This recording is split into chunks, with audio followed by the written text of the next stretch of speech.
রব্বে কাবার কসম, এর চেয়ে বড় সুযোগ আর কিচ্ছু কোনো উম্মত পায় নাই। আমাদের পরে কোনো উম্মত নাই, এত বড় সৌভাগ্য কোনো উম্মতের হয় নাই, আর আমাদের পরে কোনো উম্মত নাই।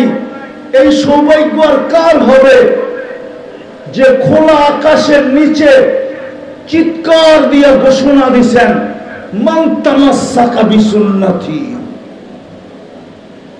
খোলা আকাশের নিচে লাউড স্পিকারের ঘোষণা আল্লাহর পক্ষ থেকে পায়া দিয়েছেন যিনি, মুহাম্মদুর রাসূলুল্লাহ সাল্লাল্লাহু আলাইহি ওয়াসাল্লাম ঘোষণা দিয়েছেন, মান তামাসসাকা বিসুন্নতি ইনদা ফাসাদি উম্মতি ফালাহু আজরু মিয়াতি শাহীদ। যদি একটা সুন্নাত তোমার জীবনের আদর্শ বানাও, একটা সুন্নাত। আমার তো ওই সমস্ত লোকগুলা দেখলে আমার ভিতর থেকে কান্না আসে, কান্না। ওই হাজীদেরকে দেখলে কান্না আসে যে মদিনা দেখলো আর দাড়ি কি করে আসে।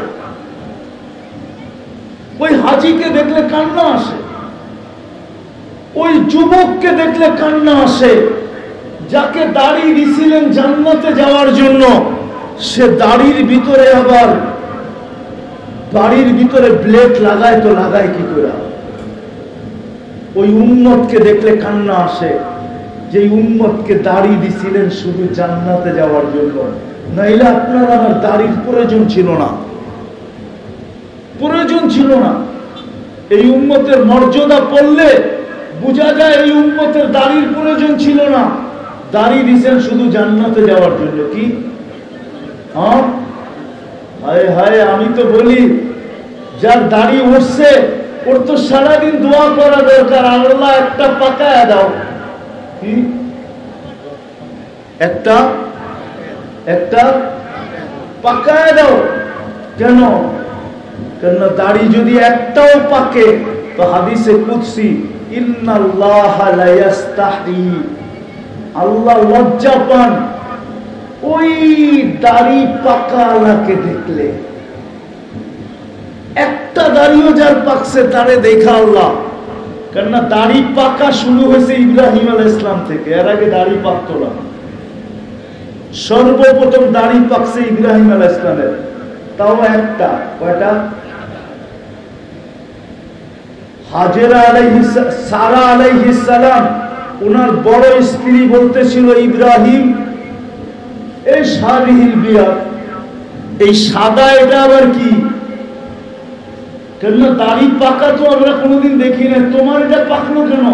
কোন রোগ উঠায় গেল? তো উনিও বউর কথায় পচা গেছিলেন।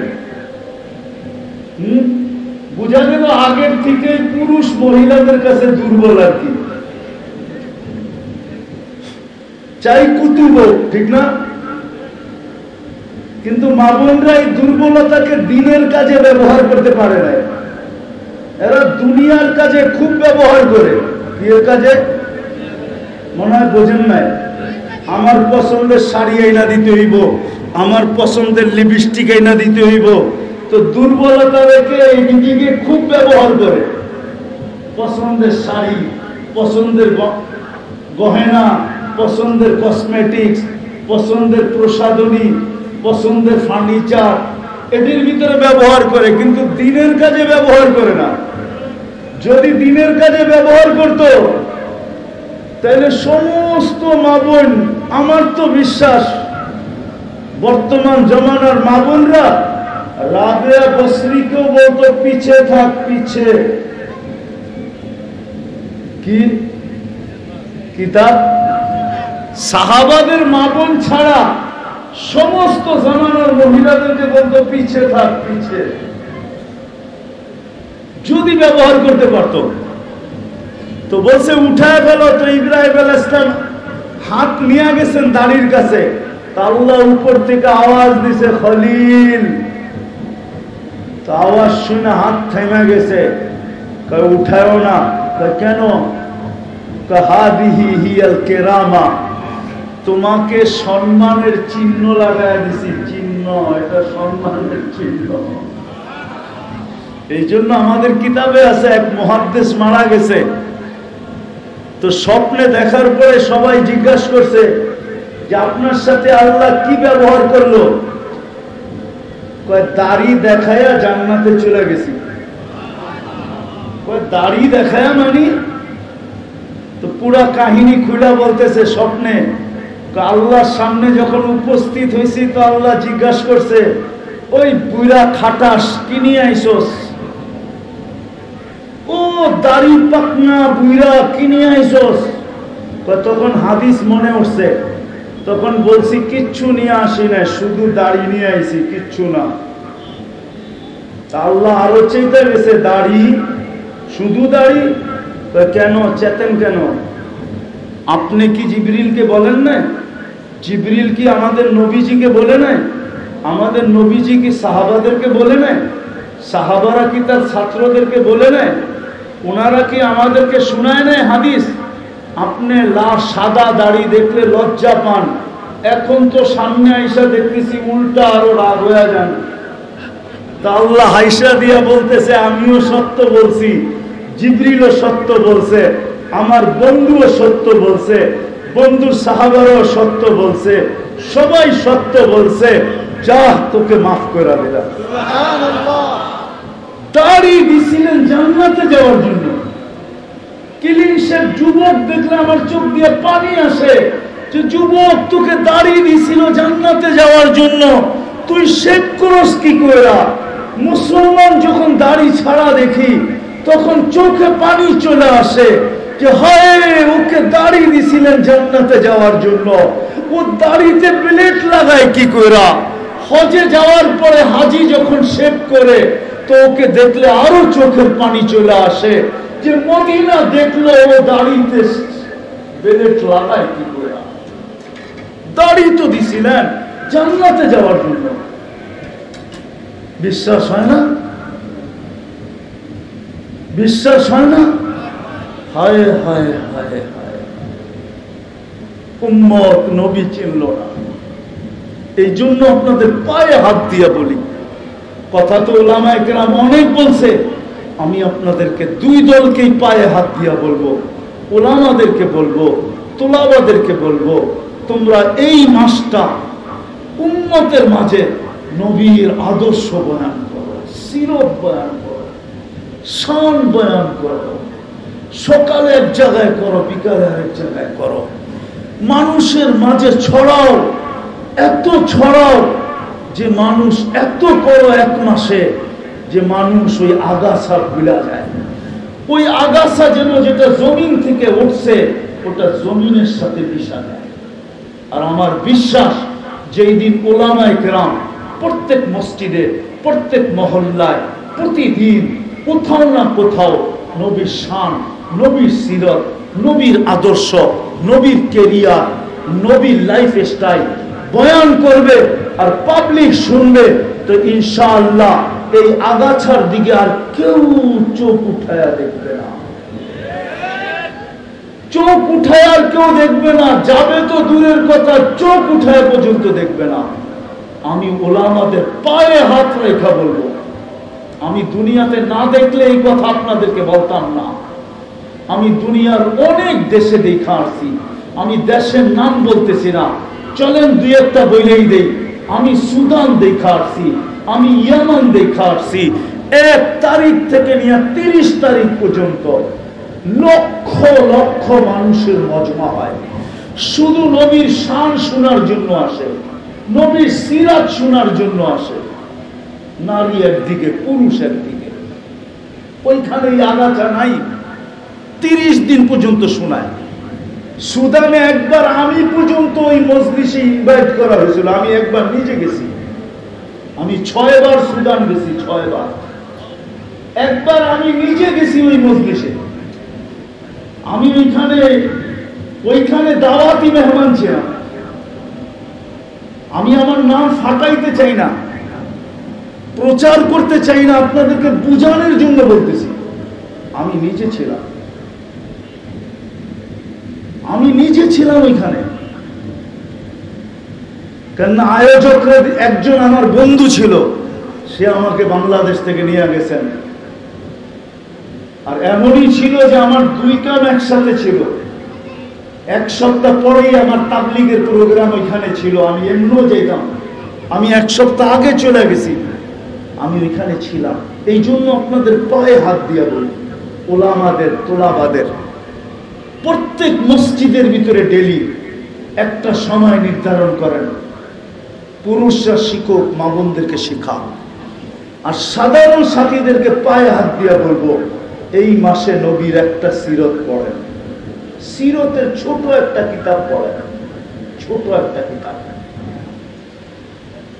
সবচেয়ে ছোট কিতাব মাদ্রাসায় পড়ানো, এটা বাংলা হয়ে গেছে, সিরাতে খাতেমুল আম্বিয়া। এটা বিলকুল ছোট, বাংলা হয়েছে না হয় নাই? ভুল বলতেছি? আমাদের হক্কানি আলেমই তো করছে। বিলকুল ছোট, এটা পড়েন।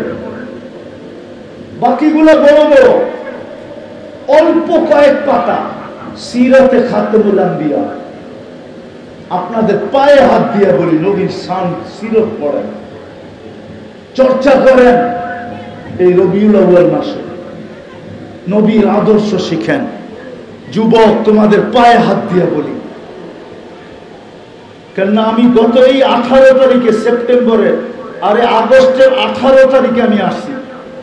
আমি আপনাদের বিজয় উল্লাস দেখি নাই। আমি গেছি জুলাইয়ের 18 তারিখে, আমার সফর ছিল ইংল্যান্ড, কানাডা, মিশর হয়ে, সৌদি হয়ে আমি ফিরে আসছি। আবার 12 তারিখে আমার সফর আছে, আমি চলে যাব। আমি দুনিয়া ঘুরে বলতেছি, যুবক, তোমাদের পায়ে হাত দিয়ে বলি, এই মাসটা নবীর সিরত শিখার জন্য, পড়ার জন্য তোমরা নেটকে ব্যবহার করো। তোমাদের নেটের বিরুদ্ধে না আমি, একটা মাস তোমরা ব্যবহার করো, একটা নবীর আদর্শকে তুমি নিজের সঙ্গী বানাও। এই জমানায় একটা আদর্শই তোমাকে 100 শহীদের মালা পড়ায় উঠাবে। কয়শো শহীদের? কয়টা সুন্নাত? একটা আদর্শ, একটা করবেন।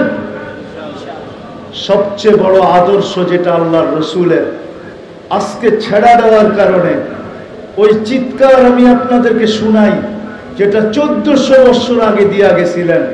আফসোস, ওই চিৎকার যদি আল্লাহর কুদরতি নিজামের দ্বারা লাউড স্পিকারের ভিতরে সদা সর্বদা আকাশে বাজতে থাকতো, হয়তো আমাদের কিছু বিবেক বুদ্ধির পর্দা খুলতো। আল্লাহ রসুল চিৎকার দিয়া বলছিলেন, মা বিকুম ইদা উমিতাতিস সালাহ। ওই দিন তোমাদের কি হবে, যেই দিন তোমাদের জীবন থেকে নামাজ চলে যাবে। আজকে মনে হয় মুসলমানদের বিপর্যয়ের সবচেয়ে বড় কারণ যেটা, আমি দুনিয়া ঘুরা এবং কিতাব পড়া বলতেছি, ইহুদিদের কিতাবে লেখা আছে, ইহুদিদের কিতাবে মুসলমানদের জুমার জামাত আর ফজরের জামাত যেদিন সময় হবে, সমান হবে, ওই দিন মুসলমানদের বিজয়ের পালা শুরু হবে। দুনিয়ার কোন শক্তি, সমগ্র দুনিয়া মিলা ওই বিজয়ের পর্ব শেষ, ওই বিজয়ের পালাকে থামায় রাখতে পারবে না। যেমন 5 তারিখ বাংলাদেশের বিজয়ের পালা ছিল, সমগ্র শক্তি দিয়ে এই বিজয়ের পালাকে ঠেকায় রাখতে পারবে, পারছে? হ্যাঁ, সত্য তো না? সত্য না? ঠিক ইহুদিদের কিতাবে লেখা আছে। আমি বুঝানোর জন্য বলতেছি, ইহুদিদের কিতাবে লেখা আছে যেদিন জুমার জামাত আর ফজরের জামাত সমান হবে, ওই দিন মুসলমানদের বিজয়ের পালা শুরু হবে, কেউ ঠেকায় রাখতে পারবে না। এই জন্যই মনে হয় আল্লাহ রসুল চিৎকার দিয়া বলছিলেন, মা বিকুম ইদা উমিতাতিস সালাহ। ওই দিন তোমাদের কি অবস্থা হবে, যেই দিন নামাজ তোমাদের জীবন থেকে মরে যাবে।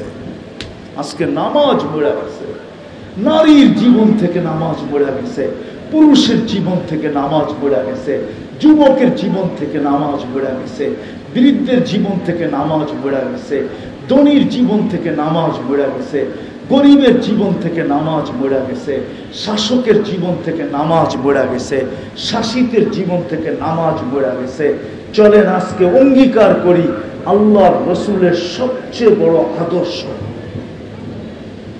এটা যদি ইসলাহি প্রোগ্রাম না হইয়া সিরতের প্রোগ্রাম হতো তাহলে আমি আপনাদেরকে অন্য আঙ্গিকে শুনাইতাম, কেননা সিরতের প্রোগ্রাম রাখে না, এটা রাখছে ইসলাহি প্রোগ্রাম। এই জন্য মেরে দোস্ত সবার জীবন থেকে নামাজ চলে গেছে, অথচ যিনি দুনিয়াতে পা রাখতে দেরি, সেজদা করে আমাদেরকে মেসেজ দিতে দেরি করেন নাই, যিনি পায়ে হাইটা যেতে পারতেছিলেন না, দুইজনের কাঁধে চড়া মসজিদে যেতেছেন, কাঁধের উপরে ভর কইরা, দুইজনের কাঁধের উপরে পাওগুলা জমিনে লাগাইতে পারতেছিলেন না, টিকাইতে পারতেছিলেন না, পাওগুলা জমিনে হেসলাইতেছিল। ওই অবস্থায় যখন মসজিদে যাইতেছিলেন তো চিৎকার দিতেছিলেন, আসসালা আসসালা আসসালা ওমা মালাকাত আইমানুকুম। চিৎকার ছিল নামাজ। দুনিয়া আইসা সেজদা করছেন, প্রথম মেসেজ দিছেন নামাজ নামাজ নামাজ। আপনারা বলেন আরশে গেছে নামাজ আনতে, এটা আমি মানি, কিন্তু পুরা মানি না। কেননা মেরাজ তো হয়েছে অন্য কারণে, অন্য আরো 10টা কারণে। কয়টা? তার ভিতরে একটা নামাজ। নামাজ আনতে যাওয়া এটা একটা কারণ, কিন্তু মেরাজ তো হয়েছে অন্য কারণে। চলেন একটা শুনাই। যখন আই পড়ছি রবিউল আউয়ালে, যখন হাঁটি হাঁটি পা মুহাম্মদুর রাসূলুল্লাহ যখন হাঁটতে শিখছেন, একটু একটু হাঁটতেছেন, তো আমেনা কোলে নিয়ে কাঁদতেছিল। শ্বশুর বাড়ির লোকজন জিজ্ঞাসা করছে, আমেনা কাঁদিস কেন? আব্দুল্লাহ নাই। মানি বাচ্চা যখন হাঁটতে শুরু করে তো সবচেয়ে বেশি খুশি হয় বাবা। ছেলে হইলে তো কোনো কথাই নাই, আর আমারটা তো ছেলেই। বাবা সবচেয়ে বেশি খুশি হয়, আঙ্গুল ধরে হাতের গতি বাড়ায়, হাঁটার গতি বাড়ায়, বাজারে ঘোরাইতে নিয়ে যায়, এদিকে নিয়ে যায়, সেদিকে নিয়ে যায়, দুনিয়াকে দেখায় আমার কলিজার টুকরা হাঁটতে শিখছে। আব্দুল্লাহ তো নাই, কে হাঁটার গতি বাড়াবে, কে ঘুরাইতে নিয়ে যাবে? আমার মনে হয় কিতাব এটাই বলে, আল্লাহ মনে হয় কানে কানে আইসা বলছে, আমেনা কাঁদিস না। আব্দুল্লাহ ঘুরাইলে আর কোথায় ঘুরাইতো? মক্কার অলি গলি, একটু দূরে নিয়ে গেলে ওকাজ আর মাজান্না, দুই মেলা,